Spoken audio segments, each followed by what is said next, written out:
Okay, welcome to our next video on C++ statements. A C++ statement, like you see here, these three things are C++ statements. The purpose of them is to give a command to the computer to tell it what to do. These three statements that you see here, hello world and this \n, which really gives a new line and a line feed.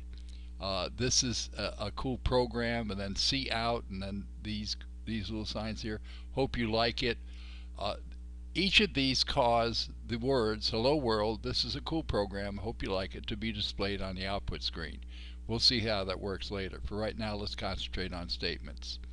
The C++ statement tells the computer to write these on the output screen. It's normal to add a semicolon at the end of each of these executable statements. As a matter of fact, in C++, each statement must end with a semicolon. You don't have to put a new statement on the next line. You could actually continue this next statement right after the other statement, making sure you put the semicolon in to separate each of the statements. However, I always do it this way because it's easier to read the statements. So the semicolon is required, and the computer is supposed to interpret the end of the line as the end of the statement. So when it sees a semicolon, it says, oh, that's the end of the statement. So anyway, with the C++ code. C++ code is nothing more than a series of statements like these guys here. Each statement is executed by the computer in the sequence in which they are written. For example, this statement here will be executed first, so I'll see hello world.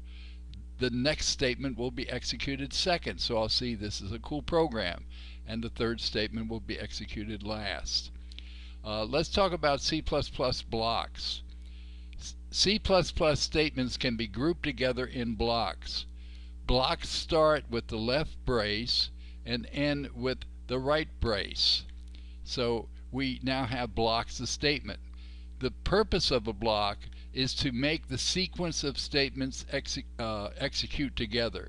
In other words, in this block, first this statement, then this, and then this. This example here is not very useful. It just demonstrates the use of a block. Normally, a block is used to group statements together in a function or in a condition, where a group of statements should be executed if a condition is met. You'll learn more about functions and conditions in later lessons.